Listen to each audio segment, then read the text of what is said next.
Le fruit du démon de Brook n'est pas ce que vous imaginez. Usopp est un Mugiwara particulièrement controversé, que ce soit de par sa puissance qui reste questionnable ou son utilité un peu trop aléatoire au sein de l'équipage. Je Oui.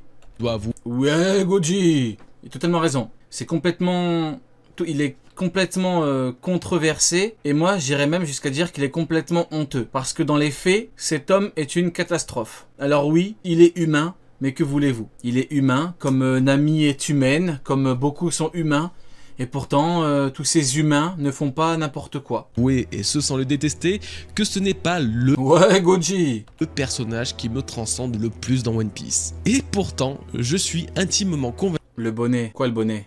convaincu que son rôle à la fin de One Piece... Ah ouais, il a enlevé le bonnet. Ah ouais, c'est vrai. Ah ouais, t'as l'œil, hein. J'aime pas remarquer. Ouais, Goji sans bonnet.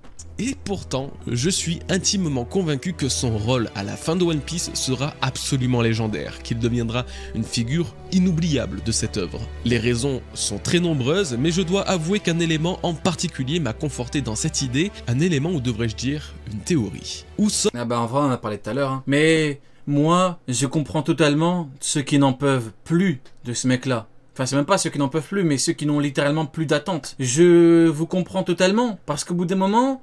C'est chiant d'attendre autant pour qu'un mec fasse ce qu'il doit faire. Je dis pas ce qu'il est censé pouvoir faire, mais ce qu'il doit faire. Il doit le faire, c'est une certitude. Il veut devenir un grand guerrier des mers. Il a combattu dans une bataille. Honnêtement, j'en ai rien à foutre que tu me dises il est humain, il est pas humain, j'en ai rien à foutre. Moi, je te parle en termes de rêve. Ce mec-là veut devenir un grand guerrier, eh ben fais en sorte de devenir un grand guerrier. Pourquoi tu te planques? Pourquoi tu pleures? Pourquoi t'as chaud à chaque fois? Pourquoi tu veux pas combattre? Pourquoi tu fuis? C'est bon, mec, réveille-toi, au bout d'un moment, prends des risques. Tape-toi, mec. Usopp deviendrait le nouveau gardien d'Elbaf à la fin de One Piece, mais également le gardien des savoirs antiques de la bibliothèque d'Ohara, faisant de lui l'homme qui veillera sur la véritable histoire du... Mais regardez, le problème, c'est qu'encore une fois, imaginons qu'il aille sur Elbaf et tout, et qu'il soit considéré comme étant le roi des géants, ce que vous voulez. Ce sera mérité, oui ou non? Moi, ce qui m'intéresse, c'est le mérite. Il faut qu'il le mérite. Parce que si je veux de la fraude, je connais un mec qui est 1000 fois plus frauduleux et qui le fait mieux. Buggy. Buggy, il est carrément Yonko. Officiellement, je dis bien officiellement, dans l'œuvre, il a soumis Crocodile. Donc pour tout le monde, c'est un Yonko. Il a le niveau de Shanks, il a soumis Crocodile. Il a plein de trucs. Donc le titre de roi des fraudes, il est déjà pris. T'auras jamais ce truc-là. C'est déjà un Yonko, il est déjà tout en haut, Buggy. Mais toi, tu vas mettre les géants sous ton nom. Ok. Et alors? Ce sera frauduleux, t'auras battu quelqu'un? Non. Ben, moi, ça me fait chier. Il me fait chier, Usopp. Voilà, j'ose le dire. J-O-Z. Du monde et du siècle oublié. Si les quelques... Buggy, elle s'est mis Buggy Crocodile. Ah, j'ai dit Buggy. Si je me suis trompé, du coup, Mihawk et Crocodile. Présentant ma théorie vous ont déjà séduite, alors laissez-moi vous l'expliquer dans son intégralité, car rares sont les hypothèses aussi belles, poétiques et cohérentes avec l'histoire d'un personnage. Cette histoire puise ses origines de l'introduction d'Usopp, lorsque nous l'avons bien moins monstrueux que tous les autres Mugiwara au pouvoir et à la puissance phénoménale. Mais pas seulement, c'est son étonnant amour pour les fables et les histoires imaginaires qui a fait de lui un personnage si attachant. Usopp ne se sentait... Voilà, il a dit un terme très intéressant. Il est attachant. Il est attachant. Mais le problème, c'est que si tu n'es qu'attachant, tu nous fais chier. On veut pas juste d'un mec attachant, parce que tu veux être un grand guerrier. Un grand guerrier ne doit pas être attachant, ou pas que. Un grand guerrier doit combattre, doit gagner. C'est ça un grand guerrier. C'est pas un mec attachant. Voilà, exactement, il est attachant, surtout. Tout à fait.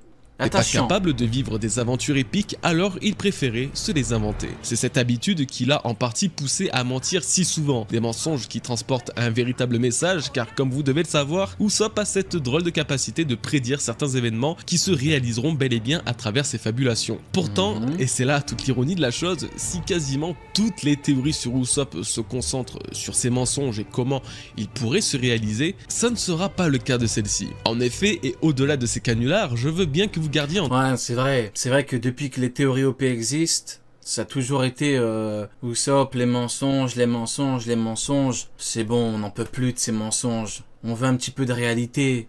Parce que le mec, il va pas nous mentir pendant 30 ans quand même. Enfin, faut quand même en parler, les mecs. Il faut dire la vérité. Je veux bien que tu nous mentes et tout, que tes mensonges deviennent réalité, mais si tes mensonges qui deviennent réalité, c'est toi qui rencontres lui, toi qui parles à elle, toi qui es frauduleux, parce que des gens sont sous tes ordres alors que t'as pas le niveau pour. Ah non les mecs, on est dans le monde de la piraterie.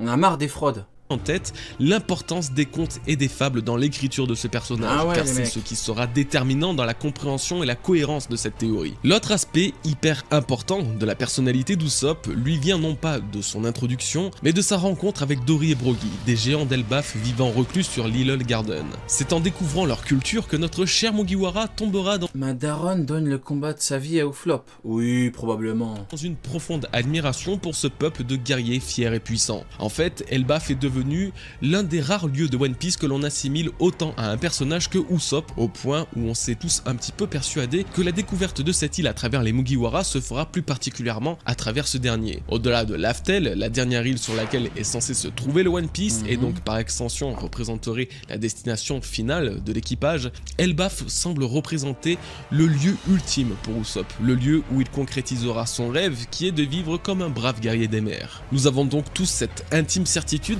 Ouais, mais le problème, c'est qu'il lui faut de la victoire. Ouais, en vrai, peut-être un entraînement de ouf. Peut-être un entraînement, peut-être une nouvelle arme, peut-être qu'il éveille. C'est acquis, mais bon, le problème, c'est que là, on aura quelqu'un qui aura évolué, mais sans mener de gros combats. Donc, peut-être qu'au final, il n'aura qu'une seule grande victoire. Bon, on devra se contenter de ça. Et c'est mieux que rien, de toute façon, hein. Reste à voir contre qui. Que l'arc d'Elbaf coïncidera aussi avec le plus grand développement qu'Usopp pourra avoir, tant cela fait des années qu'il attend, et nous aussi, d'atteindre cette île. Si je vous disais que depuis quelques temps, précisément depuis le chapitre 1066 de One Piece, le rôle d'Usopp sur cette île nous a vraiment été révélé, que nous savons enfin comment il va devenir un véritable guerrier... Un vrai guerrier des mers, des mers, le guerrier qu'il a toujours rêvé d'être. Si nous revenons dans ce fameux chapitre 1066, nous découvrons... Vous imaginez, en termes d'évolution, comment c'est différent. T'as Sanji, guerrier de la science et tout, qui est partagé, il est complètement coincé entre ses idéaux, entre sa famille, le besoin de protéger, ses émotions. T'as Zoro, carrément, il comprend tout, il dit roi des enfers. Vous voyez, t'as Franky, t'as un combat machine contre dinosaure, la machine qui gagne. T'as Robin, l'enfant du démon, elle se change en démon. Je vais gagner, je suis un démon, j'ai rien à foutre. Je veux gagner. Et t'as Usopp qui fait de la merde. Donc c'est ça qu'on lui reproche. Vous voyez tous les autres, comment ils ont fait des trucs. Brook, carrément, il a combattu Big Mom, il était devant elle. Il a dit, vas-y Big Mom, rien à foutre. Yonko pas Yonko. Il a volé. Il a pris le road. Truc le plus important pour le OP, hein. Le road. Il a fait quoi Usopp? Il a fait... Bon, c'est vrai que là, je parle en termes de combat. Je retire pour Brook. C'est vrai qu'on parle en termes de combat. Brook, malheureusement, pas de combat. Pareil, malheureusement, pour Brook, pas de combat. Nul. C'est catastrophique, mais la différence étant que Brook ne veut pas être un grand guerrier des mers. C'est la différence. C'est dommage. Mais le problème, c'est surtout Usopp qui n'a pas d'évolution à ce niveau-là. Brook, c'est bon, on connaît le bonhomme. On sait comment il est. Et l'autre, c'est bon. En plus, Brook, bon, c'est vrai qu'il est mort à un certain âge, mais c'est vrai que là, il y a un rapport particulier avec son âge à lui. Lui, il est vachement vieux, du coup. C'est un squelette, c'est un cas particulier, c'est une exception, on connaît le bail. Mais Usopp, c'est le moment, mec. Allez, avance, fais des trucs. Nous découvrons que Aguardi Soro, présumé mort dans le Buster Call d'Ohara, a en réalité survécu. Plus encore, il a sauvé une majeure partie des ouvrages antiques de cette bibliothèque légendaire qu'il a transporté avec l'aide... Ouais, en vrai, Brook, Big Mom, c'est vrai qu'il a pas eu de victoire. Quand on parle de victoire, mais c'est vrai qu'il a eu son gros moment avec Big Mom. Mais bon, il aurait quand même pu combattre quelqu'un sur Nigashima. Je pense que l'auteur a dû se dire... il n'a pas dû trouver de bons adversaires pour lui, il se dit bon, c'est pas très pertinent. Mais bon, pour Usopp, c'est extrêmement grave quoi. L'aide d'autres géants sur leur île natale, Elbaf. La terre des géants est donc devenue, et sans que personne ne le sache, la nouvelle Ohara, le lieu où survivra la véritable histoire que les scientifiques de Clover et Brook a voulu la culotte de Big Mom, c'est pas une culotte, c'est... Clover lui-même ont mis des années à déchiffrer. Eh bien, sachez que ce n'est pas un hasard. Ce n'est pas un hasard si Oda a introduit Zoro sur Ohara, s'il a fait en sorte qu'un géant d'Elbaf soit celui qui sauvera les livres de la destruction pour les garder sur son île. Ce n'est pas un hasard, car tout est fait pour que Usopp devienne celui qui protège... Les gamins. Une tente. J'ai pas voulu finir ma phrase. Mais c'est une tente. C'est pas une culotte. Non mais après, elle fait 8 mètres les mecs. Elle fait 8 mètres, c'est normal. C'est proportionnel. C'est comme Kaido. Le gros caleçon sale de Kaido, s'il est énorme. Elbaf dans le futur. Il protégera l'île des géants mais aussi la véritable histoire et j'ai toutes les preuves pour vous convaincre. Le rapport d'Usopp avec les livres, les contes et les histoires est bien trop prononcé depuis son introduction, tout simplement car il est le fabuliste de l'équipage et même de l'œuvre tout entière. Il est celui qui aime transmettre, l'affabulateur et faire rire à travers les légendes et aventures qu'il raconte. C'est un hableur, Usopp. Usopp est également le seul personnage avec Sabo à vouloir écrire. Évasion réussie. Ne m'en voulez pas les tontatas, j'ai pu... Oh là là là là. Ne m'en voulez pas les tontatas, j'ai publié un livre d'images qui comptera vos exploits des braves. Oh là là là là. Aïe aïe aïe aïe aïe aïe aïe aïe aïe.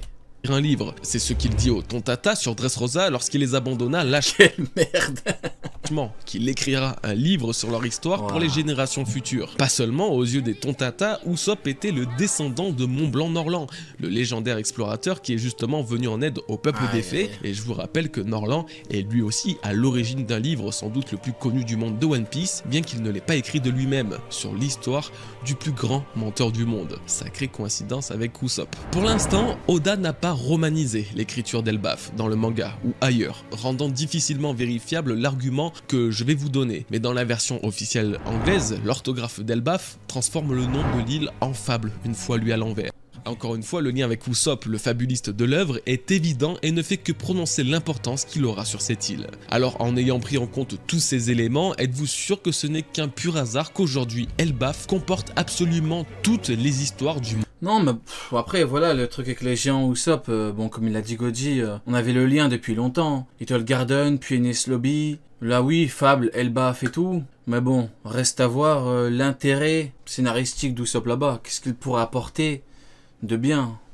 Franchement, en vrai de vrai, en termes de combat, peut-être qu'on se fait des illusions et qu'au final, il aura juste un rôle de médiateur, il va devoir rassembler les gens, c'est dommage. Monde de One Piece, que l'île des géants à laquelle est enrôlié Usopp devienne aussi l'île des mythes et des fables du monde oublié dans le temps. Voici en quoi cette théorie, bien que très simple, est sans aucun doute l'une des plus pertinentes que je pourrais vous proposer dans cette vidéo ou même sur ma chaîne, car le rôle qu'Elbaf tient actuellement de nouvelle bibliothèque des œuvres perdues du monde aurait été prévu depuis sa toute première mention, depuis le jour même où Usopp a décidé de se rendre sur cette île. Elbaf était alors destiné à devenir le temple des fables. Usopp quant à lui deviendra le gardien de cette bibliothèque. Le temple des fables. Donc il va aller sur Elbaf, il va protéger la bibliothèque. Protéger la bibliothèque, genre le gardien de la bibliothèque alors que c'est une merde. Je comprends pas trop, il y a une symbolique derrière ou... Mais aussi le dieu de cette île, il protégera toutes les histoires du monde évitant... Il va protéger les histoires du monde sur Elbaf. Là, ouais, c'est une bibliothécaire quoi, c'est la femme du CDI. Usopp il va travailler au CDI. En vrai, c'est ce que...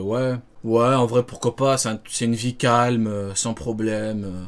ainsi qu'une tragédie comme Ohara se reproduise. Il créera une véritable légende autour de lui-même, personne... Ouais, c'est mieux que rien. C'est mieux que rien, voilà, tu fais ton taf au CDI, voilà. Quand quelqu'un parle trop fort, tu dis chut. Et puis voilà. Il voudra attaquer le dieu des géants et son équipage de guerriers. Pourtant, Usopp restera toujours présent et disponible pour raconter à qui le veut l'entendre les fabuleuses histoires du monde dans lequel ils vivent. Plus encore, il pourra à la fin de One Piece raconter sa propre histoire, celle qu'il a vécue avec l'équipage des Mugiwara et de sa... Donc du coup, en gros, là, il parle de à la fin d'OP. Il parle pas de Elbaf quand ils vont y aller pré One Piece, du coup, pré Laugh Tale. Donc là, c'est un petit peu la vie de Usopp à la fin. J'ai pas trop compris le concept de la théorie, je pensais que c'était quand ils allaient arriver sur Elbaf dans pas longtemps. Donc en fait du coup il protégera un petit peu le temple des livres en étant le chef des géants.